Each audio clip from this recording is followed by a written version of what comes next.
Hare Krishna. Bhaktivedanta Model School is celebrating the month of October as the month of nutrition to increase the awareness and the importance of this activity in our life. We have been arranging various activities throughout the month, and today Dr. Dilip Gadgil, one of the very expert Ayurvedic doctor in Pune, is available with us to enlighten us about the Ayurvedic lifestyle in regards to nutrition. So, without taking much time, I welcome all the parents, students, and the special guests for this online seminar. Dr. Dilip Gadgil was with us last year also in the month of September, and he had wonderfully enlightened many parents and students. And again, he has taken out time from his busy schedule to be with us this year also. He has been traveling extensively all throughout the world, giving presentations in various conferences and in various forums to share this knowledge of our Vedic tradition from the Ayurvedic texts. He has been practicing very successfully and cured thousands and thousands of patients from very critical illnesses. He has also written books trying to help the people to deepen their knowledge in certain areas, and he has been a very kind person to us and helping us in various ways by giving us advice time to time. So, without taking much time, let us welcome Dr.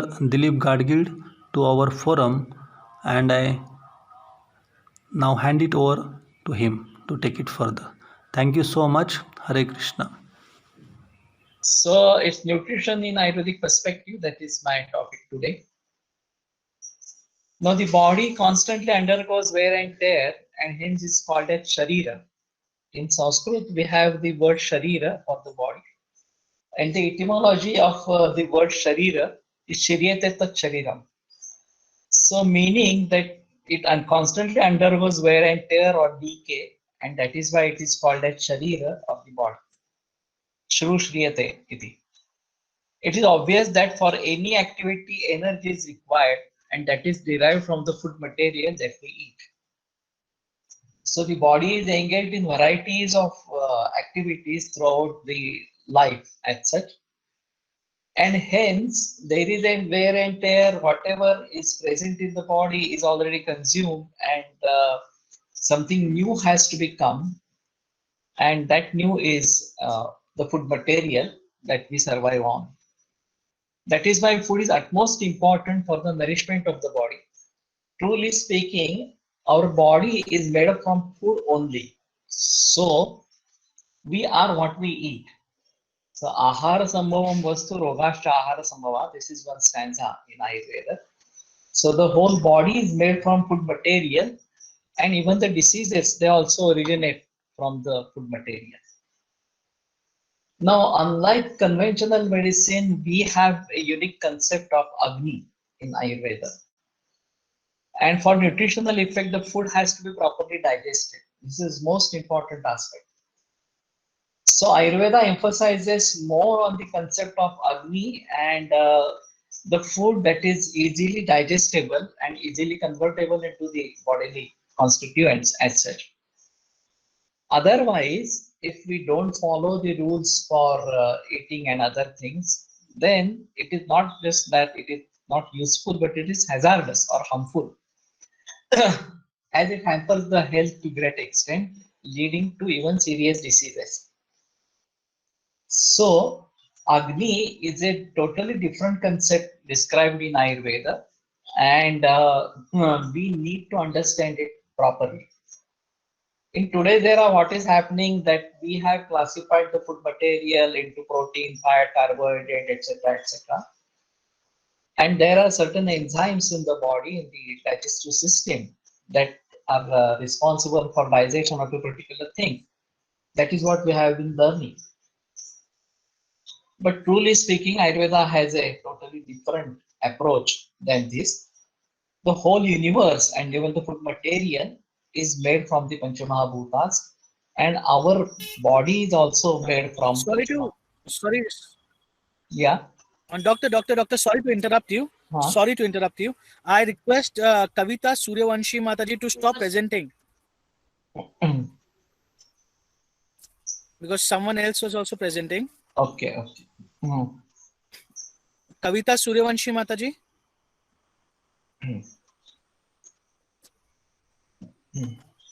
Kindly stop presenting.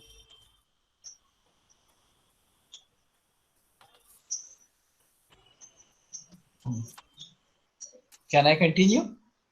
Yeah, no, I can still see her screen. Okay. Kavita Suryavanshi Mataji, can you hear me?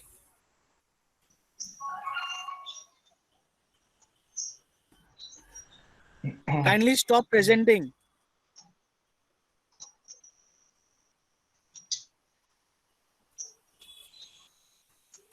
Oh. Okay, just a minute, doctor. I'll do the Yeah. needful. Just give me a minute. Okay. Hmm.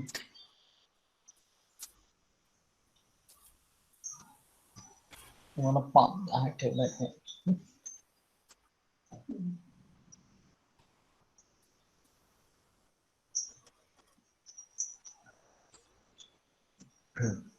Yes, doctor, you can continue now. Thank you. I'm sorry for Okay. the trouble. Okay. So our body is made from five elements, Panchamahabhuta, and even the food material is made from Panchamahabhuta. But this has to be converted into the body elements, and this work is being done by our Agni. The Athara Agni, or the main Agni that is present in the digestive system, is the main one. But after this digestion, there is a certain digestion at the level of Dhatvagni or Dhatus, and even Panchamahabhutagni, they are also working. So, this is a new concept applicable to all living beings. Every living being will have its own Agni. The same food material that is being eaten by a dog and by a human being, the same roti, gets converted into the bodily elements of that particular living being. The dog eats that, then it gets converted into its own body, and a man eats that, then it gets converted into a man's body as such.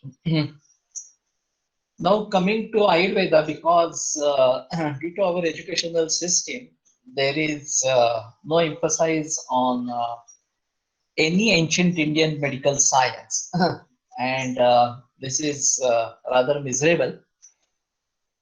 But let us see, Ayurveda is an Upaveda of Atharva Veda, and like all Veda is Apaurushaya. So this is not created by man, meaning that this is not written by man, but sages just could visualize this. Rishi Darshana. So rishis were capable of visualizing those Vedas and express them for the benefit of the living being. And we have a very long, great tradition of recitation of Vedas in a traditional way for thousands of years. And now the printing facility is available, the recording is available. But this has been preserved. The knowledge of Veda has been preserved for centuries or even more than many years, even many centuries as such. And this is a gift. Ayurveda is a gift by selfless sages for all. Now today's sciences, most of them are driven with a particular objective, and particularly when we see corporate sector entering into varieties of researches, particularly medical science, medical field, then there is a prejudice, and it's very difficult to have pure knowledge which is beneficial for the whole mankind or for all living beings. Ayurveda, as an exception, is really a selfless job by the Rishi Munis, by the sages, for benefit of mankind as such. The principles of Ayurveda are based on natural laws and are true for any time frame. So this is Nothing to do with this is old science and this is not relevant today, this will not be relevant in future. It's not like that. Like Veda, it is immortal, and so it is useful in any time frame. Let it be this time frame, let it be future time frame, anything, it won't go away. Tridosha theory is the basic theory of Ayurveda, and Ayurveda considers the body constituted in the form of dosha, dhatu, and mala mainly. So doshas are three vata, pitta, kapha. We'll be dealing with them later. Dhatus are rasa, rakta, mausa, meda, asti, majja, and shukra.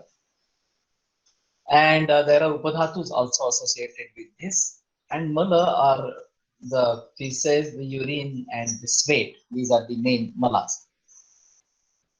When the vata, pitta, and kapha dosha are in balanced state, they maintain health. That is the basic principle of Ayurveda. So they are dynamic, they are changing, they are dependent on food material, the seasons, external factors, etc., etc. But still, if a balanced state of them is maintained, then the person is healthy. It maintains health. If due to any reason imbalance occurs, so it might be food material, it might be psychological factor, it might be season, it might be any adverse drug reaction, anything that is possible, then that leads to diseases.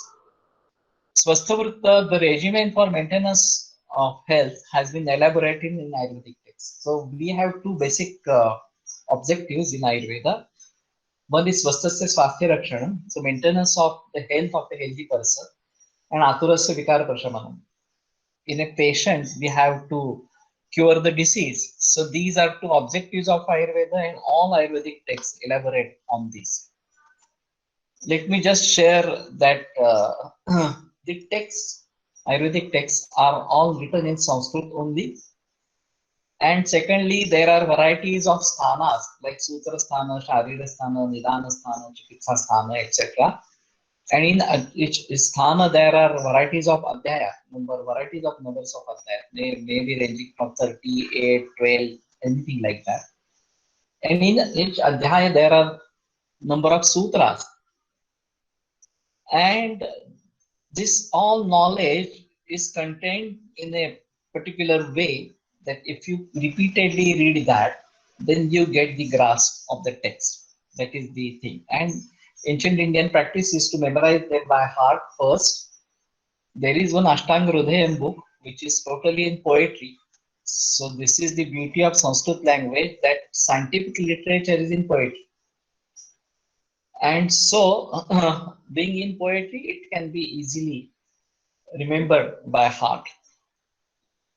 So similarly with the nature, three forces govern the universe, with the force that gives momentum, the heat energy responsible for digestion and transformation, and the moon energy responsible for sustenance and stability.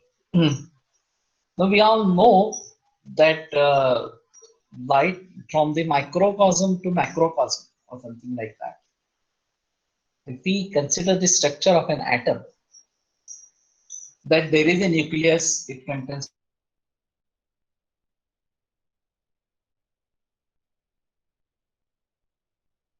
what we see as matter or something like that. And there is a space within that nucleus and the surrounding. And there is a momentum. And because there is a momentum, the electrons keep on whirling around the nucleus. There is a state of equilibrium, or there is a state of what we can say stability. Otherwise, the electrons will collide with the protons and everything will be destructed. But due to momentum, there is a stability. And if we go to the universe, then we know that Sun is the main Surya Malika, our Surya Malika. And Earth is one of the graha of this Surya, this Sun. And there are other grahas like this whirling around our sun. And there are so many Surya Malikas in one galaxy. And there are so many galaxies in the universe. So the we cannot just consider, cannot just imagine how vast is the universe. The vastness of universe is like anything that is beyond our imagination or something like that. Now we know that the sun is in the center and the planets are moving around it. And again, they have a particular pace which they keep on moving. It may not be just a circular orbit, it might be a bit different. And Earth is moving around itself while moving around the sun. So there are seasons, there are day and nights, etc., etc. And that is why there is stability. Again, due to this momentum in the universe, there is stability. And we have all the seasons, day and nights, etc., etc. So from where this momentum comes, this is one of the important aspects. And our ancient sages say that this is a Vayu Tattva behind all this. If we try to follow the Vedanta philosophy, Tasmat va etasmat atmana akasha samvudha, akashat Vayu. So Brahma is the at base, and then the Vayu Tattva. And this Vayu Tattva is responsible for all sorts of movements or activities in the universe. In the same manner, the sun in the universe is responsible for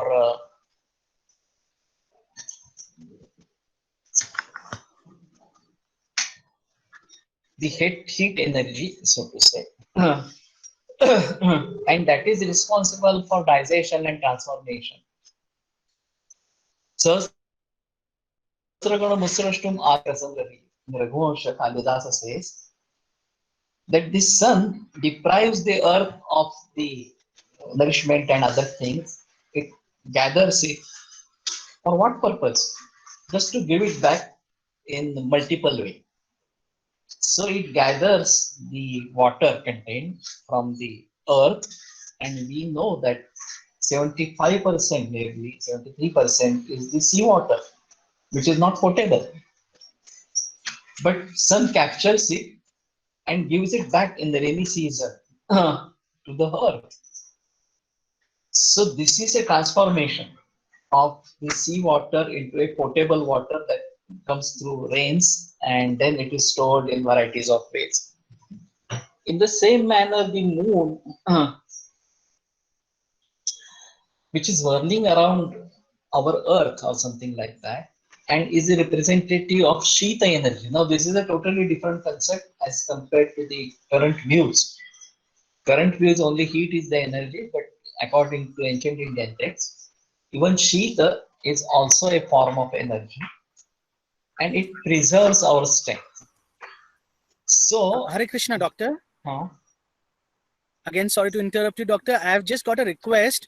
There are some parents, they are saying that if you can speak in Hindi, then In is it okay if you can also? Yeah, I can speak. No problem. Thank you so much, doctor. Sorry to interrupt you. You can continue. Okay. तो जैसे कि मैंने कहा कि ये सूर्य, वायु और चंद्र, ये तीन शक्तियां सृष्टि में है, उनके रिप्रेजेंटेटिव्स हमारे शरीर में रहते हैं, वात, पित्त और कफ, इस प्रकार से. तो ये अपना अपना काम करते रहते. विसर्ग, आदान और विक्षेप, ये तीन काम बताए गए हैं. विसर्ग, ये वर्षा ऋतु में जो बारिश होती है वो सृष्टि हमें वापस दे देती है. और आदान यानी कि लेना, वास्तव में एक संवत्सर के, एक वर्ष के दो हिस्से किए जाते हैं, एक विसर्ग काल और आदान काल. तो वर्षादेव विसर्ग, वर्षा ऋतु, शरद ऋतु और हेमंत ऋतु, ये विसर्ग काल बताए गए हैं, और हेमंत ऋतु. और शिशिर, वसंत और ग्रीष्म आदान काल इस प्रकार से कहे गए हैं। तो आदान काल में पृथ्वी का शोषण होता है और सूर्य वो सब ग्रहण कर लेता है, सूर्य का प्राबल्य बढ़ता जाता है। और फिर जब बरसात शुरू होती है तो सूर्य का प्राबल्य कम हो जाता है, चंद्र का प्राबल्य बढ़ जाता है और वो सृष्टि को ये सब प्रदान करता है फिर से, इसलिए उसको विसर्ग काल इस प्रकार के कहते हैं। और ये सब बनाने वाला, इन पृथ्वी को इस प्रकार की गति देने वाला, चंद्र को इस प्रकार की गति देने वाला वायु तत्व है। उसी प्रकार ये कफ और पित्त, इनको गति देने वाला वायु तत्व शरीर में है इस प्रकार से। और वात जो है वो हमारी शरीर की जो भी क्रियाएं हैं उसके सभी के लिए वात ये कारण है। जो भी पचन की क्रिया है उसके लिए पित्त का कारण है। जैसे कि हम जो खाना खाएंगे, पानी पिएंगे, हवा ले लेंगे या विचार करेंगे, ज्ञान ग्रहण करेंगे, इन सभी का डाइजेशन होना जरूरी है, उनका पचन होना जरूरी है और उनका शरीर भाव में इस प्रकार से रूपांतर हो जाना ये जरूरी है, और ये करने वाला पित्त है। और कफ जो है वो हमें स्थिरता प्रदान करता है। ये जो परिवर्तन आते रहते हैं उन सभी में हम टिके रहे, ये काम, बल देने का काम कफ इस प्रकार से करता है। तो ये त्रिदोष सिद्धांत जो है वो लोग कहेंगे कि पुराने जमाने का सिद्धांत है, अब कहाँ पंचमहाभूत रहे, हमें इतने सारे एलिमेंट्स मालूम है वगैरह वगैरह इस प्रकार से। लेकिन ये बात सही नहीं है। हमारी इंद्रिय पांच ही है और हमें उत्पन्न होने वाला, इंद्रियों से उत्पन्न होने वाला ज्ञान शब्द स्पर्श रूप रस गंध इन पांचों प्रकारों में ही विभक्त है। तो पंचमहाभूत सिद्धांत इस पर आधारित है कि अगर हमें पांच ही इंद्रिय है तो हमें पांच ही प्रकार का ज्ञान हो सकता है इस प्रकार से। और उसी के तरीके से ये सृष्टि में जो भी पांचभौतिक द्रव्य है उनमें एक रस, वीर्य, विपाक, प्रभाव इस प्रकार के उनके गुणों के बारे में बताते हैं। प्रभाव उनका कार्य इस प्रकार का है और उनका बेस प्रामुख्य से ये रस जो होता है वो पंचमहाभूतों से जुड़ा होता है और वो रस हमारे दोष ये भी पंचमहाभूतों से जुड़े इस प्रकार के होते हैं। और इसलिए किस रस से कौन से दोष बढ़ते हैं या कम होते हैं, जैसे मधुर, अम्ल, लवण ये तीन रस कफ को बढ़ावा देने वाले हैं। पिट्टू, तिक्त, कषाय ये जो तीखा या कड़वा रस या कषाय रस, एस्ट्रिंजेंट रस, ये कफ को कम करने वाले इस प्रकार के हैं। तो इस तरीके से सृष्टि से नाता जोड़ा गया है पूरी तरीके से, सजीव और सृष्टि इस प्रकार की। और फिर इनके आधार पर रोगों के कारण क्या है, स्वास्थ्य के कारण क्या है, इसके बारे में काफी गहराई में जाकर बताया गया है। रोगों के लक्षण क्या है, उसमें भी आयुर्वेद की खासियत है। पूर्व रोग निर्माण होने से पहले उत्पन्न वाले लक्षण, रोग के लक्षण, उसमें असाध्यता असाध्यता के लक्षण वगैरह, ऐसे पर बहुत सारे तरीके से लक्षण बताए गए हैं और इन सभी की चिकित्सा भी बताई गई है। किस अवस्था में किस प्रकार से चिकित्सा करनी है, उसमें क्या क्या प्रयोग करने हैं, वनस्पतियां कौन कौन सी इस्तेमाल में लानी है, या कुछ पंचकर्म वगैरह इस प्रकार से भी बताए गए हैं। तो जो पुराने जमाने में ज्वर, रक्तपित्त, अतिसार, कास, ग्रहणी वगैरह इस प्रकार के रोगों के बारे में जिक्र किया गया है, अभी फिलहाल जो कैंसर, हार्ट डिसीज वगैरह वगैरह जो रोग है उनको भी हम इस त्रिदोष सिद्धांत के आधार पर सोचते हैं और उनकी यशस्वी चिकित्सा भी करते हैं। खास करके मेरा जो प्रैक्टिस का फील्ड है वो कैंसर, हार्ट डिसीज और किडनी फेलियर इस प्रकार का है, उसमें भी ज्यादा बात कैंसर की है। अब वैसे कैंसर का सीधा वर्णन तो आयुर्वेद ग्रंथों में है ही नहीं, क्योंकि वहां उस समय वो डिसीज वहां था ही नहीं।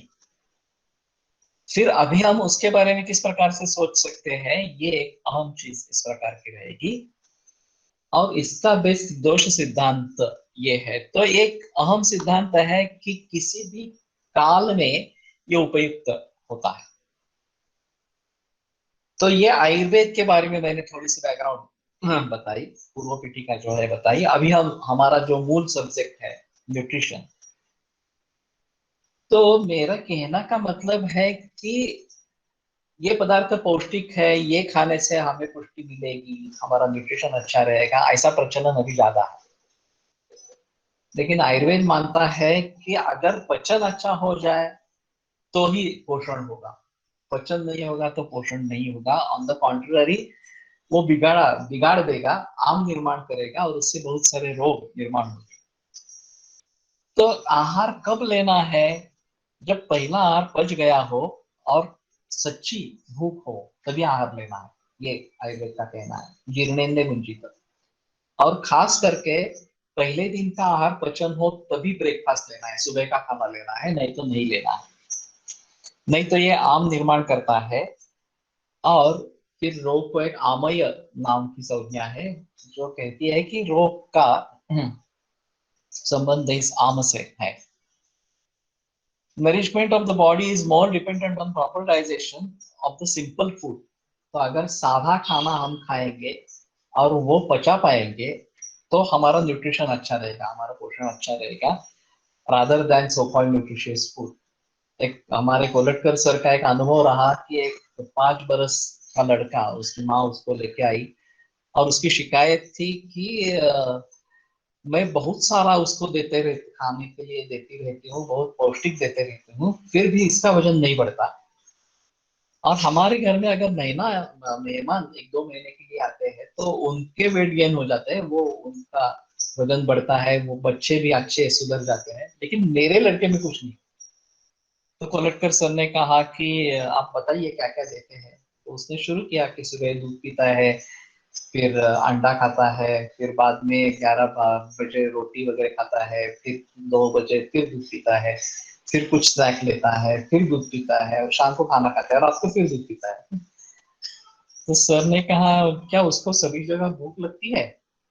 तो बोली नहीं, मुझे जबरदस्ती खिलवाना पड़ता है, भूख तो नहीं लगती उसको। तो सर ने कहा एक काम करो, 2 दफा या ज्यादा से ज्यादा 3 दफा खाना दे दो और 1 या 2 दफा दूध दे दो। और वो भी अगर डिमांड करता है तो, डिमांड नहीं करता है कुछ नहीं देगा इस प्रकार से। वो बोले ऐसा कैसा होगा, तो और खराब हो जाएगा, उसका वजन घट जाएगा। सर बोले नहीं नहीं, बता रहा हूँ तुम करो और फिर मुझे 1 महीने के बाद मिलो। तो वो नाखुशी से चली गई, लेकिन 1 महीने के बाद हंसती हंसती लौटा। उसने बोला मुझे विश्वास नहीं था, पर जैसे आपने कहा जब वो मांगेगा तब खाना देना मैंने शुरू किया। और आश्चर्य है, खाना कम होने के बावजूद उसका वजन बढ़ गया और स्फूर्ति भी बढ़ गई। तो ये मतलब है कि खाना कितना दे रहे हैं, कितना पौष्टिक दे रहे हैं, इसके बजाय जो खाना दे रहे हैं उसका पचन भलीभांति हो रहा है या नहीं हो रहा है, ये काफी महत्वपूर्ण चीज है। तो अगर खाना प्रॉपर डाइजेस्ट हुआ है या नहीं हुआ है कैसे समझे? तो प्रॉपर मोशन होनी चाहिए, सुबह टॉयलेट जाना, जो मल है वो अच्छी तरीके से बंधा हुआ इस प्रकार का, वो पानी में तैरना चाहिए, उसमें फाउल स्मेल, दुर्गंध नहीं होना है। और मूत्र विसर्ग भी अच्छी भांति होना है, स्फूर्ति रहनी चाहिए, शरीर में हल्कापन महसूस होना चाहिए, और प्रॉपर भूख लगी है, प्यास लगी है, ऐसी स्थिति होनी चाहिए। संस्कृत में 2 शब्द है, एक क्षुधा और एक बुभुक्षा। बुभुक्षा यानी कि खाने की इच्छा, वहां क्षुधा होती ही ऐसा नहीं है। टेम्पटेटिव, अगर कुछ आपको पाव भाजी दिखाई दी, बर्गर दिखाई दिया, तो मुझे लगता है कि मुझे भूख लगी है और भूख न होते भी हम खाना खा लेते हैं। उसी प्रकार से तृष्णा और पिपासा है, पातुम इच्छा पिपासा, पीने की इच्छा। तो सामने कोल्ड ड्रिंक दिखाई दिया मुझे, तो हाँ मुझे प्यास लगी है, मुझे कोल्ड ड्रिंक चाहिए, इस प्रकार का। तभी वास्तव में तृष्णा नहीं है। तो सच्ची क्षुधा हो तो जो पदार्थ हम नहीं पसंद करते हैं, उसका द्वेष करते हैं, वो सामने आने पर भी अगर हम खा लेते हैं, समझना है कि इसकी असली क्षुधा है। अगर इस प्रकार की स्थिति नहीं हो तो ये बुभुक्षा है, क्षुधा नहीं। तो इसमें फर्क करना बहुत जरूरी इस प्रकार का है।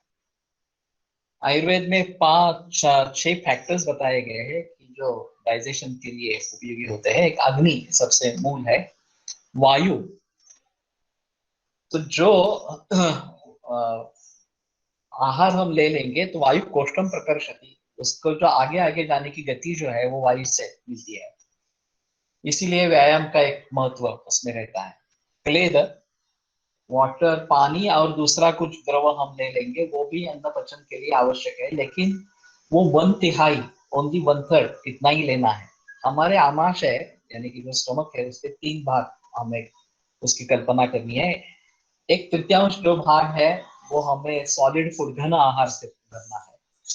1/3 द्रव आहार से, पानी भी उसी में आ जाएगा, और 1/3 रिक्त छोड़ना है। मराठी में या हिंदी में हम कहते हैं सावकाश। इस प्रकार से सावकाश का मतलब है अवकाश सहित। अवकाश यानी कि पोकळी, अवकाश यानी कि स्पेस। तो 1/3 अवधि आमाशय ये रिक्त ही रखना है इस प्रकार से, तो पचन अच्छा होगा। इसमें स्नेह होना जरूरी है, जैसे कि तेल वगैरह इस प्रकार की जो तड़का हम बनाते हैं या घी का इस्तेमाल करते हैं। लेकिन इसमें एक बात महत्वपूर्ण है कि नेचुरल, नैसर्गिक जो तेल मिलेगा उसी का प्रयोग करो, रिफाइंड तेल का इस्तेमाल मत करो। और घी, देसी गाय के घी का प्रयोग करो। काल एक हर एक के लिए आवश्यक होता है कि 3 घंटे कम से कम पाचन होने के लिए लगते हैं, तो 3 घंटे के बीच में कुछ लेना नहीं है। और समयोग, तो आहार विधि विशेष आयतन बताए गए, उन सभी का अगर हम पालन करेंगे तो पचन अच्छा इस प्रकार का रहेगा। अभी जो फूड टाइमिंग्स है वो रिसेस के हिसाब से, इसमें 10वीं कक्षा के हैं और बाकी भी छात्र हैं और उनके भी पेरेंट्स हैं, इसलिए मैं थोड़ा सा इस पर जिक्र कर रहा हूँ। तो शॉर्ट रिसेस और लॉन्ग रिसेस दोनों रहते हैं।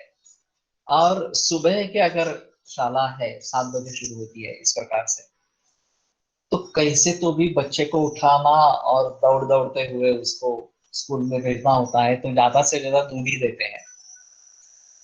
बट ये जो दूध है वो देसी गाय का ही दूध होना है। जर्सी गाय का या जो अभी होल्स्टीन वगैरह जो काऊ है, हाइब्रिडाइज काऊ है, उनका दूध कभी भी नहीं देना है। एक किताब इसके बारे में प्रसिद्ध है, devil in the milk by doctor Woodford from New Zealand, तो अमेजोन पे उपलब्ध है। आप अगर देखना चाहते हैं तो देखो। एक कैंसर, ऑटिज्म और डायबिटीज टाइप 1 को निर्माण करती है ये जर्सी गाय का दूध है। तो इसलिए देसी गाय का ही दूध देना जरूरी है। अगर वो नहीं मिलता है तो भैंस का दूध दे दो। लेकिन जिक्र करो क्योंकि देसी गाय का दूध वैद्य है, बुद्धिवर्धक है, तो इसके लिए वही देना बेहतर है। ये रसायन है और बुद्धि को बढ़ाती है, इम्यूनिटी बढ़ाती है। आज जो कोविड की जैसी सिचुएशन है, तो हमारी इम्यूनिटी ही सबसे अहम है। अगर हमारी प्रतिकारक क्षमता अच्छी हो तो हम इस प्रकार से या कैंसर वगैरह रोगों का मुकाबला कर सकेंगे और उनसे हार नहीं पाएंगे। तो इसलिए ये दूध लेना जरूरी है। क्षीरकृताभ्यास रसायन आना ऐसा हमारा सूत्र है। उसमें थोड़ी हल्दी या शुंठ पाउडर डाल सकते हैं। और हम बताते हैं कि एक गोल्डन रिंग और गोल्डन बैंगल, सोने का अगर कुछ इस प्रकार का दूध, 1 कप दूध 1 कप पानी उसके साथ उबालेंगे और 1 कप शेष रखेंगे, तो सुवर्ण खुद एक अच्छी इम्यूनिटी बढ़ाने वाला इस प्रकार का है, बुद्धिवर्धक इस प्रकार का है। तो ये प्रॉपर्टीज उसके लिए बहुत अच्छी हो जाती है। और यही तरीका हम अगर नवनीत से, मक्खन से घी बनाते हैं, उसमें भी अगर हम सोने का कंगन डालते हैं तो वो घी की क्वालिटी भी अच्छी हो जाती है। अभी जो शॉर्ट रिसेस रहते हैं उसमें हल्का खाना लेना है, तो राजगिरा, वड़ी, लड्डू, चिवड़ा, मेफ्रॉन, लाजा, दीज आर सुटेबल। तो साड़ी चलाया और ज्वारी चलाया, what ever is possible that you can use. जो बेकरी प्रोडक्ट्स है, cakes, pastries, bread, biscuits, cookies etcetera, ये इसमें अवॉइड करना बेहतर है।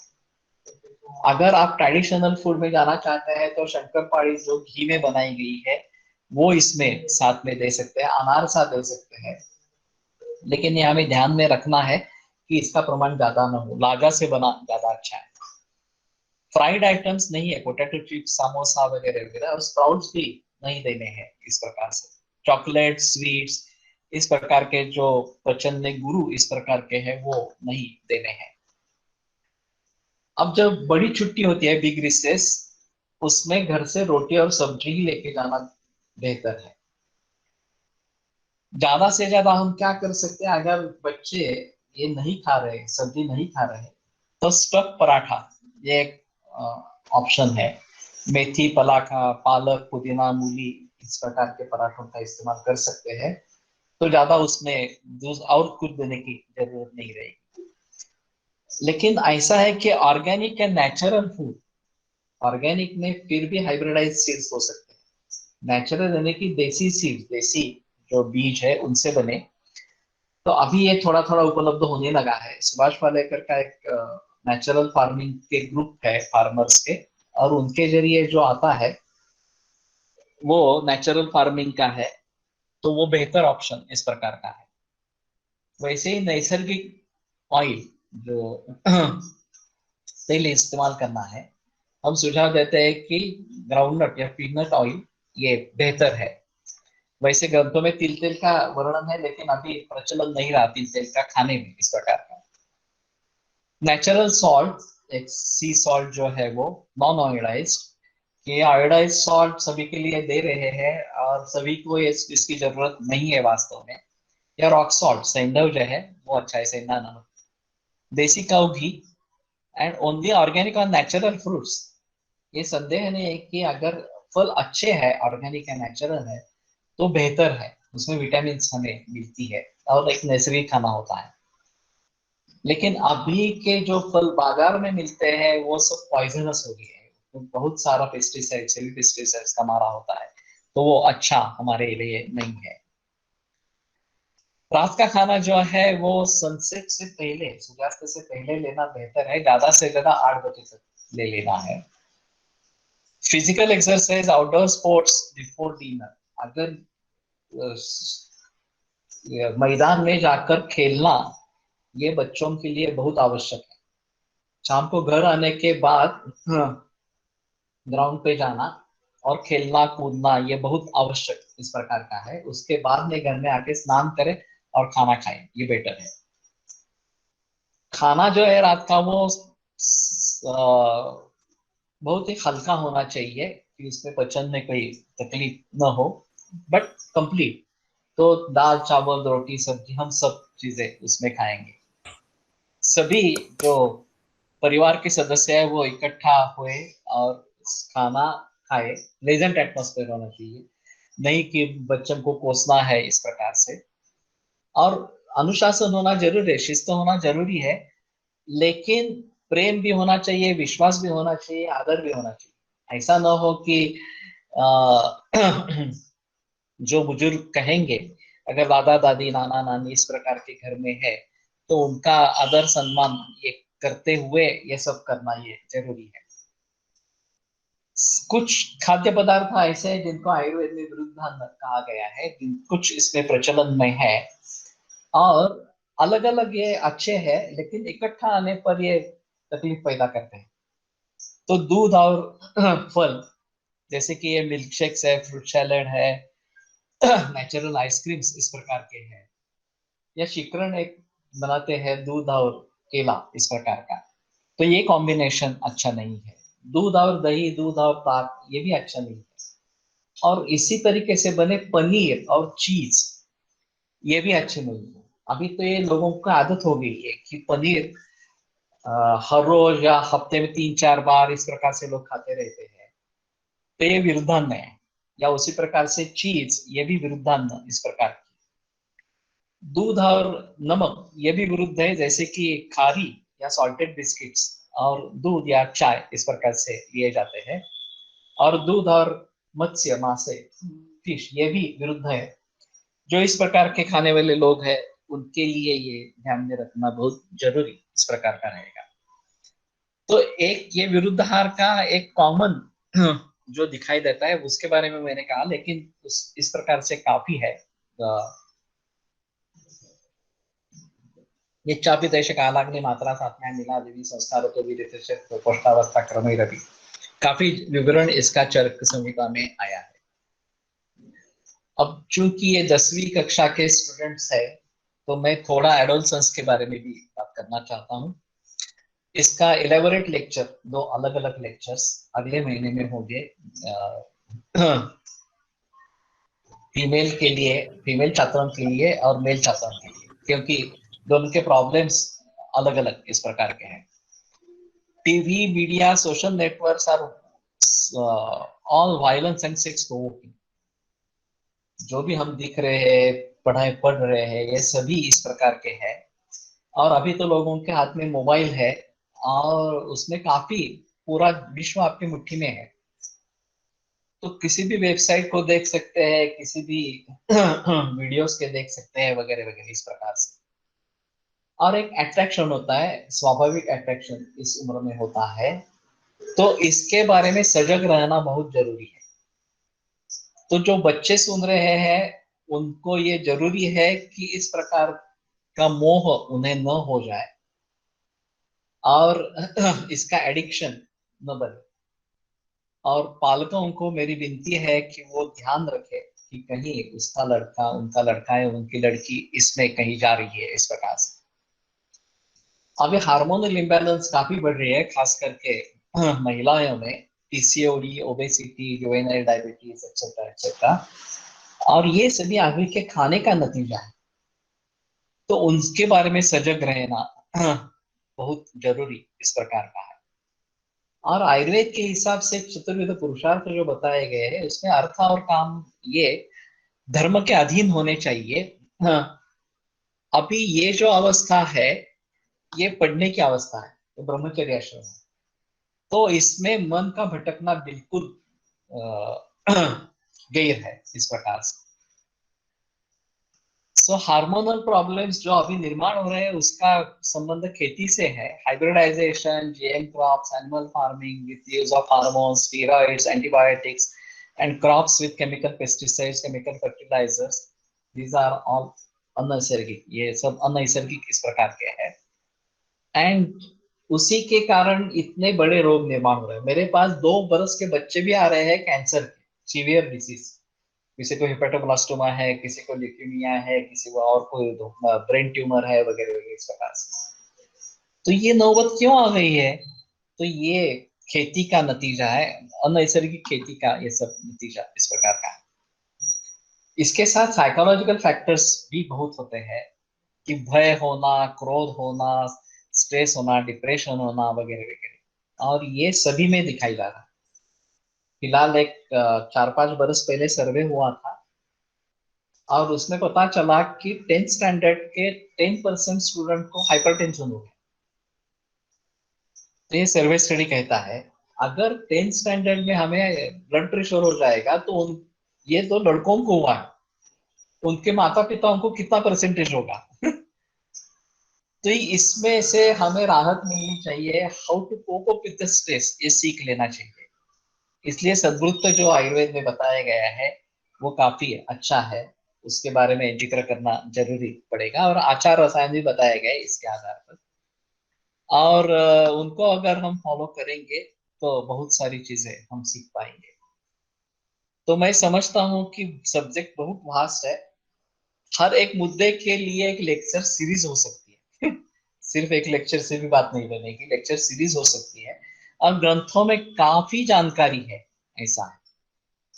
तो अगर आप इस प्रकार से समझना चाहते हैं, तो अगला लेक्चर हम इसके बारे में रखेंगे, एडोलसेंस के बारे में रखेंगे।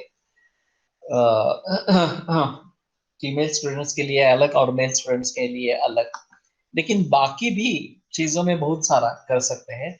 मेरी खुद की किताब है, cancer, heart disease and diabetes and Ayurvedic lifestyle the key to health, Marathi में भी है, अंग्रेजी में भी है।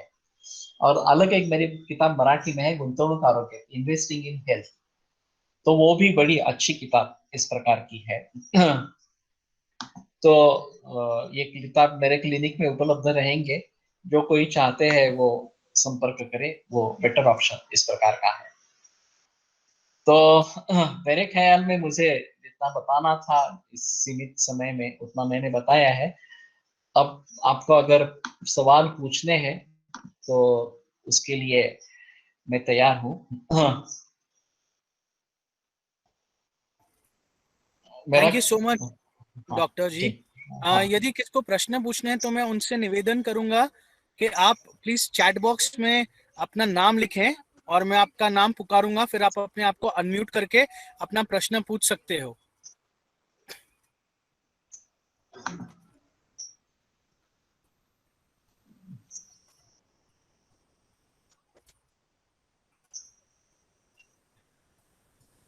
If anyone has any question, they can type the name in the chat box. I'll be calling out your name, and then you can unmute yourself and ask your question.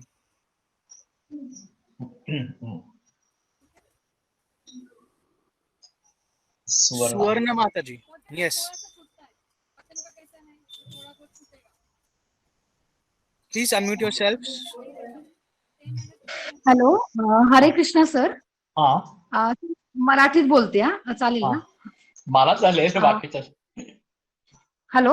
हाँ, hello, बोलिए. हा, doctor Gadgil sir, मला हे विचारायचं होतं की मुलांना चपाती देणं, गव्हाची चपाती की ज्वारीची भाकरी का बाजरीची, जास्त काय चांगलं राहील मुलांना पौष्टिक, म्हणजे पचनासाठी चांगलं काय राहील, योग्य काय राहील? हाँ, उनका जो सवाल है कि रोटी देना है गेहूं की या ज्वार की या बाजरे की रोटी देना है, क्या ज्यादा अच्छा है, इस प्रकार से. तो अभी इसके बारे में काफी बहस समाज में है. ग्लूटेन नाम का एक गेहूं में पाया जा रहा है और उसके जरिए काफी बीमारियां हो रही है, जैसे कि डायबिटीज वगैरह. तो अभी काफी प्रचलन है कि हम पारंपरिक आहार की तरफ मुड़े. खास करके ये देश विभाग है, कोकण और देश, महाराष्ट्र के 2 हिस्से होते हैं. तो ये देश विभाग है, तो इसमें ज्वारी की रोटी या बाजरे की रोटी, ज्वारी की रोटी बाकी ऋतुओं में और बाजरे की रोटी सिर्फ ठंडी के मौसम में ज्यादा अच्छी है. सिर्फ ये मुद्दा है कि पौष्टिकता से देखा जाए तो गेहूं ज्यादा अच्छा है इससे. और गेहूं की अगर पारंपरिक रीति से खेती हो तो वो ले सकते हैं, और उसकी आदत है और उससे तकलीफ नहीं होती है, तो वो बेटर ऑप्शन है. या फिर फुल्का, ये गेहूं से थोड़ा पसंद होने में हल्का है, तो वो ले सकते हैं.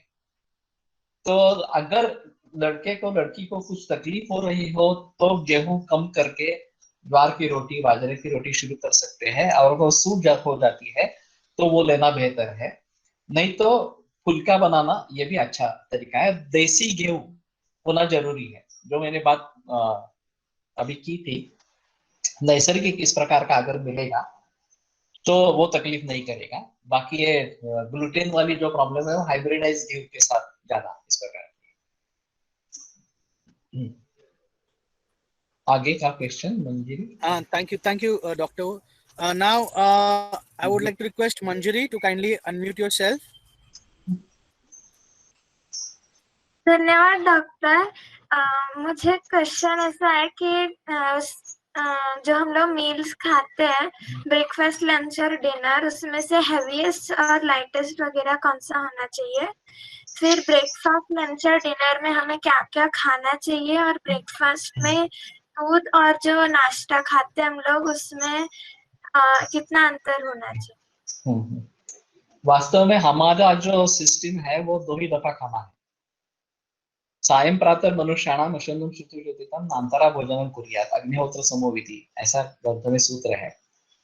ये ब्रिटिश प्रचलन है, ब्रेकफास्ट, लंच और डिनर. लेकिन अभी हुआ है ऐसे कि हम जल्दी सुबह से निकल जाते हैं, तो खाना खाने का जो प्रॉपर टाइम है, 10-11 बजे खाना खाना है सुबह का, वो हमें नहीं मिल पाता. तो इस सिस्टम का अडॉप्ट करना जरूरी इस प्रकार का हो जाता है. अगर आप सुबह एक बार देसी गाय का दूध ले लेंगे और 10-11 बजे खाना खाएंगे और शाम को 6-7 बजे खाना खाएंगे, तो बेहतर ऑप्शन है. अगर ये नहीं कर पा रहे हैं तो मैं सुझाव देता हूँ कि सुबह रोटी, दाल चावल खा के बाहर निकलो, साथ में रोटी सब्जी लेके जाओ, दोपहर रोटी सब्जी खाओ, तो एक खाना, लंच जो है वो डिवाइड हो जाएगा. लेकिन हमें वही खाना है जो नित्य सेवनीय पदार्थ है. शीले शाली गोधूमय षष्टिकांगम सुनिषण्णक जीवन्ति बालमूलक वास्तुकम, इस प्रकार का एक श्लोक आया है. तो दाल चावल रोटी सब्जी, ये सब जो चीजें हैं वही नित्य सेवनीय है. इडली ढोकला डोसा वगैरह ये जो है नित्य सेवनीय इस प्रकार के नहीं है. अभी जो साउथ वाले लोग हैं वो साउथ में रहते हैं तो उनके लिए नित्य सेवनीय है, लेकिन वो महाराष्ट्र में आते हैं तो उन्हें महाराष्ट्रियन खाना शुरू करना चाहिए. तो बेटर ऑप्शन है कि दाल चावल सुबह खाए, दोपहर में रोटी सब्जी खाए और शाम को पूरा डिनर ले ले, दाल चावल रोटी सब्जी ये सब ले ले। अगर आपको ये कुछ इस प्रकार का परिवर्तन लाना है ब्रेकफास्ट में, या तो 2 हफ्ते में, महीने में एक आध बार इस प्रकार परिवर्तन करो, अन्यथा यही खाना खाते रहो, ये बेहतर है। बच्चों को थोड़ी वैरायटी होनी चाहिए, ऐसा होता है, बहस करते हैं, तो उनके लिए अगर कुछ बनाना है तो बनाओ, लेकिन वो भी पारंपरिक पदार्थ बनाओ, जो हमारे ट्रेडिशनल है उनको बनाओ, बेहतर ऑप्शन इस प्रकार का। Next question. थैंक यू मंजरी बेटा, बहुत अच्छा प्रश्न था। अब मैं जयानंद कृष्ण प्रभु को रिक्वेस्ट करूंगा। प्रभु जी Can और we- एक क्वेश्चन, ब्रेकफास्ट में दूध और उसमें ब्रेकफास्ट में कितना अंतर होना चाहिए? नहीं नहीं, दूध का पचन हो जाए तो कोई प्रॉब्लम नहीं है। अगर आप 200 ml 300 ml दूध लेते हैं और 11 बजे खाना खाते हैं तो प्रॉब्लम नहीं रहेगी। 8 बजे दूध ले लिया और 11 बजे खाना खा लिया, इस प्रकार से। अभी दूसरी एक समस्या बड़ी है, विटामिन D3 डेफिशिएंसी और B12 डेफिशिएंसी। ये सभी लोगों में ये हम पा रहे हैं। इसका मूल कारण जर्सी गाय है, क्योंकि वो धूप में टहलती नहीं है, इसलिए विटामिन D3 की डिफिशियंसी हो गई। तो उसका सोर्स दूर ही है। अगर गाय, देसी गाय टहलते आपस में धूप में, तो वो D3 हमें मिल जाएगा। और वेजिटेरियन लोगों के लिए दूध के सिवाय दूसरा कोई भी सोर्स विटामिन B12 का नहीं। तो बेटर ऑप्शन है कि आप सुबह दूध लेवे, 11 बजे खाना खावे और शाम को खाना खावे। बीच में अगर भूख लगती है तो दूध ही लेवे, वो बेटर ऑप्शन इस प्रकार। ठीक है। Now we can take next question. Jayanand Krishna Prabhu, I request you to kindly unmute yourself. या thank you so much Prabhu. Thank you doctor sir, आपने बहुत अच्छा इन्फॉर्मेशन दिया है। मुझे जस्ट ये एक फंडामेंटल क्वेश्चन था कि जनरली कई बार हमारे साथ, बड़ों के साथ भी होता है, बड़ों छोटों के साथ भी होता है कि भूख नहीं रहती है, पर क्योंकि टाइम हो गया है तो हम खाना खा लेते हैं। और ऐसा नहीं किया तो क्या होता है, जैसे फॉर एग्जांपल शाम को हमें 5-6 बजे हमने थोड़ा कुछ खा लिया, फिर then we didn't had anything, तो फिर रात को 9-9:30 बजे भूख लगती है। तो मेरा जस्ट ये क्वेश्चन था कि सर क्या करना चाहिए, मतलब टाइम हो गया है तो थोड़ा खा ही लो, या फिर टाइम नहीं हो गया है तो मत खाओ, फिर लेकिन रात को जब भूख लगे तब क्या करें? मतलब वो बहुत एक मिसबैलेंस और समझ में नहीं आता कि उस समय क्या करना चाहिए। हाँ, अगर इस समय इस प्रकार से बीच में भूख लगती है, जो प्रॉपर टाइम नहीं है, और नहीं खाना खाएंगे तो थकान आती है, और खाना खाएंगे तो डिनर लेट हो जाता है, तो उसमें बेहतर है लाजाई ले लो, राजगिरा बड़ी या राजगिरा लड्डू, ये बेटर ऑप्शन है। ज्यादा हेवी नहीं है, और एक खाने से आपकी क्षुधा शांत हो जाएगी और रात का खाना आप जल्दी खा सकेंगे। उसमें अगर तुम दूसरा कुछ खाओगे, पोहा उपमा वगैरह ऐसा, तो वो भारी हो जाएगा और फिर रात का खाना देर हो जाएगा। तो हल्का खाएंगे तो प्रॉब्लम नहीं करेगी, या दूध ले Okay, लेंगे तो ठीक रहेगा। सर दूध का, I am sorry, I am just asking one more additional question sir, कि दूध का एक्चुअली मैंने कुछ एक लोगों से सुना है कि दूध इज हैवी फॉर एडल्ट्स, तो उसको सिर्फ रात को ही लेना चाहिए because it matches with the moon configuration. तो ऐसा कुछ है क्या? क्योंकि दूध अच्छा तो है लेकिन टाइमिंग। ऐसा नहीं है कुछ। गर्म करके लेना है, सोना डाल के ले लेंगे तो ज्यादा अच्छा है। रात में कुछ लोगों को दूध पीने से कफ होता है, तो वो नहीं लेवे रात में, नहीं तो रात में ले सकते हैं, लेकिन शाम का खाना अगर 6-6:30 बजे हो गया और रात को 9 बजे दूध ले लेंगे तो चलेगा। उसमें 3 घंटों का ये अवसर होना चाहिए। नहीं तो बेटर ऑप्शन है दूध सुबह है या दोपहर में ले लो, वो बेटर ऑप्शन इस प्रकार का है। Okay sir, thank you. Okay, हाँ। Thank you Jayanand Krishna Prabhu. Doctor, अभी एक माताजी ने प्रश्न लिखा है, मैं उसको पढ़ता हूँ। नेहा माताजी ने, is it fine to give milk to kids mixed with sugar? तो क्या हमें दूध में चीनी डाल के देना चाहिए? एक्चुअली नहीं है, अभी जो चीनी है वो अच्छी नहीं है, वो विष है, जहर है। तो अगर देना ही है तो बेटर ऑप्शन है ऑर्गेनिक शुगर, जो महंगी है, दुगनी है इससे। और नहीं तो शहद भी दे सकते हैं, लेकिन ऐसा है कि उसमें रूम टेम्परेचर का दूध होना चाहिए, गर्म दूध में शहद नहीं डालने का। तो ये अगर करना है इस प्रकार से तो बेटर ऑप्शन शहद है। नहीं तो शक्कर डालनी है तो ऑर्गेनिक डालनी है, और ज्यादातर आदत इसी प्रकार से डाले कि दूध ऐसा ही ले ले या हल्दी के साथ ले ले, शक्कर मत डाले। एक बार आदत पड़ गई तो प्रॉब्लम नहीं है। तो डॉक्टर गुड़ गुड़ डाल सकते हैं दूध में? हाँ, ले सकते हैं। आगे ये जो ऑर्गेनिक शुगर आती है वो थोड़ी गुड़ जैसी ही होती है, ज्यादा अंतर नहीं रहता उसमें। लेकिन हर रोज लेने के लिए गुड़ अच्छा नहीं है। रोटी सब्जी में हम जब डालते हैं दाल और सब्जी में, वो कम मात्रा में होता है। बेटर ऑप्शन है दूध वैसे ही लेने की कोशिश करें, विदाउट शुगर या विदाउट जैगरी। अच्छा, थैंक यू डॉक्टर। अब सुवर्ण माता जी, आपको फिर से कोई प्रश्न पूछना है? आपने अपना नाम लिखा है। हा, हरे कृष्ण सर. हाँ। सर मला असं विचारायचं होतं की कॅन्सर आणि किडनी फेल्युअर जे होतात किंवा कॅन्सर होतो, तर ते होऊ नये म्हणून जास्तीत जास्त काय काळजी घेणं गरजेचं आहे? ये बड़ा क्वेश्चन है। ऐसा है कि कैंसर और किडनी फेलियर न हो इसलिए क्या करना है, ऐसा सवाल पूछा गया है। तो वास्तव में नैसर्गिक जीवन शैली, नैसर्गिक आहार इस प्रकार का रहेगा तो नहीं होंगे। अगर अनुवंशिकता है घर में, माता पिता को, नाना नानी को या बुआ वगैरह को कैंसर या हार्ट डिसीज या ये डायबिटीज इस प्रकार की शिकायत है, तो बेटर ऑप्शन रहेगा कि आप पंचकर्म करते रहे हर बरस में। वमन विरेचन बस्ती ये कम से कम बरस में एक बार करना है और इसी प्रकार का खाना खाना है, तो आप बच सकते हैं। अगली वाली पीढ़ी में ये न आए इसलिए कंसेप्शन से पूर्व पंचकर्म करवा लेंगे तो इसकी सिविरिटी कम हो जाएगी। मेरी किताब है इसके बारे में, कैंसर के बारे में मराठी में किताब है, तो आप जरूर पढ़िए तो उसके पता चल जाएगा। आयुर्वेदीय जीवनशील आरोग्य जी गुरु की ये भी किताब अच्छी है, वो भी पढ़ लेंगे तो उसमें पता चल जाएगा। हा, बरं सर, थँक्यू सर, थँक्यू. हाँ। थैंक यू सुवर्ण माता जी। अब मैं डॉक्टर, एक कालिंदी ने लिखा है प्रश्न कि कैन वी ईट दही विथ मील्स? क्या हम दही खा सकते हैं खाने के साथ? हाँ, ये ऐसा है, दही के बारे में काफी निर्बंध है ग्रंथों में कि नैवेद्यान निशी, कभी भी रात में कभी नहीं खाना है। नैवोष्णम, गर्म करके कभी नहीं खाना है। वसंतोष्ण शरद सुन, वसंत ग्रीष्म और शरद इन 3 ऋतुओं में नहीं खाना है। तो गर्मी के मौसम में नहीं खाया जाता है, वो गलत है। बरसात के सीजन में या ठंडी के मौसम में दही खा सकते हैं, लेकिन वो भी नित्य नहीं सेवन करना है। और लेना है तो 4 पदार्थ बताए गए। नामुक सूपम नाक्षोदम तन्नाकृत सितोपनम नचाना नलकन्ना। तो मूंग के सूप के साथ, वरण के साथ ले सकते हैं, मध के साथ ले सकते हैं, कृता और शर्करा के साथ ले सकते हैं, और आंवला जो है उसके साथ ले सकते हैं। इन चारों को छोड़कर दही नहीं लेना है, ऐसा ग्रंथों का निर्देश है। तो ये सब करके अगर आपको लेना है, दिन में ही लेना है और रेगुलरली नहीं लेना है तो ठीक है, नहीं तो हम तो बताते हैं कि टालना ही उचित है। तक्र ले सकते हैं, बटर मिल्क ले सकते हैं, उसमें ये प्रॉब्लम्स नहीं है।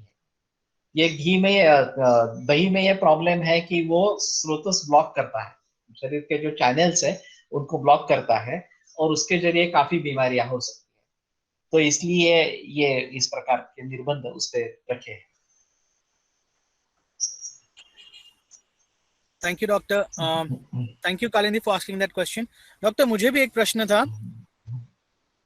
हाँ। डॉक्टर, आपने कहा कि यदि A2 दूध अवेलेबल नहीं है तो फिर हम भैंस का, भैंस का, हाँ। लेकिन भैंस का मैंने सुना है कि बहुत चर्बी हो जाती है और उससे मंदबुद्धि हो जाता है, तो मंदबुद्धि नहीं होगी, चर्बी होती है, मोटापन आता है इस प्रकार, और पचन में वो भारी है थोड़ा।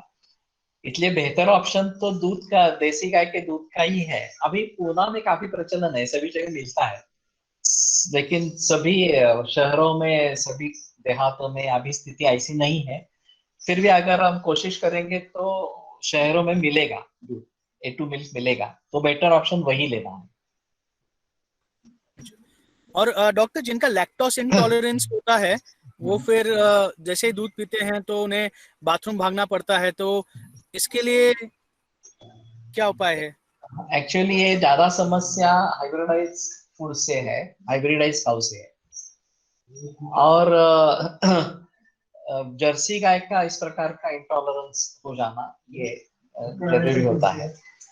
लेकिन अगर वो हम छोड़ेंगे, देसी गाय के बारे में ये कम होता है। कुछ लोगों को असाध्य होता है, जैसे हम कहते हैं कि उसे गैसेस हो जाते हैं, जुलाब हो जाते हैं इस प्रकार से, तो उनको धीरे धीरे उसकी आदत डालनी पड़ती है, एकदम नहीं ले सकते हैं। तो बेटर ऑप्शन ये है कि देसी गाय का दूध लेवे, और फिर भी अगर उसकी एलर्जी है तो शुरू में बंद रखे, थोड़ा थोड़ा आरंभ करें। मेरी एक मुलाकात है अमेरिका में रिकॉर्डेड, एलर्जी एंड आयुर्वेद, वो सुनो, मराठी में है। ये प्रसारण इंटरनेट रेडियो पर अवेलेबल रहेगा, mixcloud.com इसमें अवेलेबल रहेगा, तो जरूर सुनो। Yes doctor, thank you so much doctor. Doctor, एक और प्रश्न आया है। हाँ in the provided situation we are where we have very less choice of organic food, जैसा wheat, जवार, दाल, grains, तो इन सब बहुत less options है इसके। तो as it's difficult to get, what can be the solution to neutralize inorganic food effects? तो कुछ solution हो सकता है कि इसका जो नेगेटिव इफेक्ट हो कम करने के लिए? नहीं है मेरे ख्याल में। अभी एक कुछ उपकरण वगैरह ऐसे आए हैं बाजार में, इसके बारे में मुझे संदेह है कि उससे वॉश कर लेने से ये केमिकल पेस्टिसाइड्स, फर्टिलाइजर्स वगैरह सब इफेक्ट चले जाते हैं, ऐसा उनका दावा है, लेकिन मैं बिलीव नहीं करता। बेसिकली इस प्रकार से उपाय ढूंढने के बजाय बेहतर है कि हम ये खरीदना शुरू करें, जो भी अवेलेबल है वो खरीदना शुरू करें। तो इसमें डिमांड सप्लाई रेशो रहता है, डिमांड बढ़ जाएगी तो सप्लाई बढ़ जाएगा, बहुत ज्यादा किसान इस प्रकार की नैसर्गिक खेती में आ जाएंगे तो सभी समाज का स्वास्थ्य सुधरेगा। अभी दिक्कत ये है कि उसकी प्राइस थोड़ी ज्यादा है, या फिर उसके बारे में प्रामाणिकता के बारे में संदेह है लोगों के मन में है, और अवेलेबिलिटी भी सभी नहीं है। तो इन सभी बातों को ध्यान में रखते हुए जो इसका महत्व समझते हैं वो उसके बारे में जिक्र करते रहे, मतलब लोगों को बता रहे, खुद भी करते रहे और लोगों को भी बताते रहे, तो इसका प्रचलन बढ़ेगा। प्रचलन बढ़ेगा तो डिमांड बढ़ेगी, डिमांड बढ़ेगी तो सप्लाई आने लगेगा, और यही ज्यादा बेहतर तरीका है, ऐसा मैं मानता हूँ। थैंक यू डॉक्टर वो आंसर करने के लिए। एक और प्रश्न है निशिता लोढ़ा माता जी का, इज मिल्क एंड फ्रूट्स और ice cream having fruit flavour advisable to eat? तो जैसा भी मिल्क जो निकले हैं उसमें फ्लेवर्स होते हैं, तो क्या वो हम खा सकते हैं या आइसक्रीम्स फ्रूट फ्लेवर्स के? हाँ, एक्चुअली ऐसा है कि फूड फ्लेवर ये केमिकल ही है। नेचुरल में नैसर्गिक फल रहता है, और ये जो फूड फ्लेवर्स वाले आइसक्रीम है वो फ्लेवर है, वो केमिकल है, वो तो अच्छे नहीं है। वैसे आइसक्रीम खाना केवल ग्रीष्म ऋतु में कड़ाके का इस प्रकार की गर्मी हो, कड़ाके की गर्मी हो, तभी शायद ले सकते हैं, बाकी सीजन में आइसक्रीम नहीं खाना। अभी आइसक्रीम पार्लर पूरे बरस भर चलते रहते हैं, न जाने कौन लोग जाकर खाते हैं, ये तो हमारे हिसाब में काल विरुद्ध इस प्रकार का है। तो कभी एक आध बार आपको खाना है तो ज्यादा तकलीफ उससे नहीं होगी, लेकिन आप उसके आदी बन जाएंगे, बार बार खाते रहेंगे तो उससे तकलीफ जरूर होगी, कफ को बढ़ावा देने वाला इस प्रकार का है।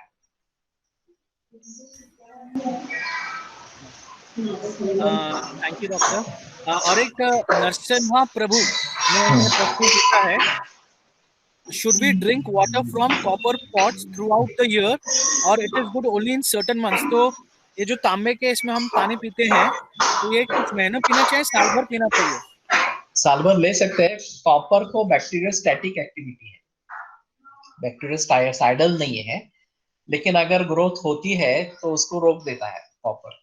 तो बेहतर ऑप्शन है रात में कॉपर की बर्तन में रखे पानी, सुबह है वो सोने के कंगन के साथ उबाले और फिर दिन भर ले ले। अभी के कोविड के सिचुएशन में तो हम सभी को सलाह देते हैं कि बॉइल्ड पानी का ही इस्तेमाल करो। आपके घर में अगर ये प्यूरिफायर, वाटर प्यूरिफायर है तो भी आप उसके इस्तेमाल के बजाय ये इस्तेमाल करो, क्योंकि सोने के गुण उसमें आ जाते हैं, और पानी उबालने से हल्का हो जाता है। ये केवल हमारे लिए इन्फेक्शन फ्री होना इतना ही जरूरी नहीं है, पीने के लिए हल्का हो जाए ये भी अच्छा है। तो बेटर ऑप्शन है कि तांबे के बर्तन में रात में रखे, सुबह है सोने के साथ उबाले, ठंडा होने दो या गर्म पीना है, जैसा आपको सूट करता है वैसा पियो, और वही पानी दिन भर पियो। लेकिन ये प्रदूषित नहीं करना है, रात में नहीं रखना है, दूसरे दिन वो फेंक देना, और नया पानी उबालना, ये बेहतर ऑप्शन इस प्रकार का। I had a question. Can I ask? Yeah, please go ahead. Please go ahead, Nishita. Okay sir, doctor मुझे एक क्वेश्चन था कि आपने बोला कि बेकरी प्रोडक्ट्स को हमें अवॉइड करना चाहिए, तो अगर वो बेकरी प्रोडक्ट्स घर में बनाए, जैसे होममेड घर पे बनाते हैं, तो having them once in a while, is it fine? And also I wanted to ask about cheese. We have cheese on pizzas and pastas, so how often is it okay to have those products? Actually वे हमारे लिए अच्छा नहीं है, लेकिन अभी क्या हुआ है कि सभी प्रकार के पदार्थ सभी जग में उपलब्ध हुए और बेकरी प्रोडक्ट सभी विदेश से ही आए हैं, ऐसा है। लेकिन अभी इसका प्रचलन बहुत ज्यादा हो गया और बर्थडे पार्टीज में तो केक अनिवार्य हो गया इस प्रकार से। तो मैं समझता हूँ कि अगर बाजार से लाने के बजाय आप घर में बनाते हैं तो वो कम नुकसान करेगा, ये अहम है इसमें। और उसमें भी कितना लेते हैं आप और कितनी फ्रीक्वेंसी से लेते हैं, ये भी ज्यादा महत्वपूर्ण है। अगर आप 2-4 महीनों में एक आध बार खाते हैं तो ज्यादा तकलीफ नहीं करेगा, लेकिन उसके अगर आदत बन जाए तो अच्छा नहीं है। और अगर हम बाहर का खाते हैं तो अच्छा नहीं है, घर में बनाते हैं तो ठीक है। लेकिन ब्रेड के बजाय हमारी रोटी ज्यादा अच्छी है, जो ताजी बनती है और इसमें अग्नि का संस्कार एक अलग तरीके का इस प्रकार का होता है, तो ये बेटर ऑप्शन है ब्रेड के बजाय। तो मैं ऐसा नहीं कहूंगा कि ब्रेड या बेकरी प्रोडक्ट्स नहीं लेने हैं बिल्कुल, क्योंकि बाहर अगर कहीं खाने का अवसर होता है और उससे अगर हमें तुरंत तकलीफ हो जाए तो भी एक प्रॉब्लम है। तो 2-3 महीने में एक आध बार आप खा सकते हैं, उसमें ज्यादा तकलीफ नहीं। Thank you doctor. चीज का मैंने पूछना था। हाँ, चीज के बारे में ऐसा है, वो हमारे हिसाब में अच्छा नहीं है वास्तव में, लेकिन ऐसा ही रहेगा। जो विदेशों में ठंडी हवा ज्यादा है, अग्निशांग अच्छा है, तो ये चीज वाले जो पदार्थ है वो ज्यादा तकलीफ नहीं करेंगे।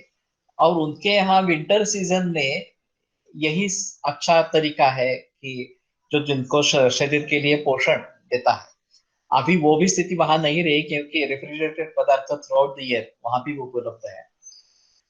लेकिन शायद इसके लिए एक चीज का प्रचलन आ गया जो बहुत महीनों तक, बरसों तक अच्छा रहता है, टिका रहता है इस प्रकार से, और इसलिए विंटर के लिए वो शायद ये खोज हुई होगी। हमारी यहाँ वैसी स्थिति नहीं है, तो बेटर ऑप्शन है विरुद्धान नहीं करके टालना ही उचित है।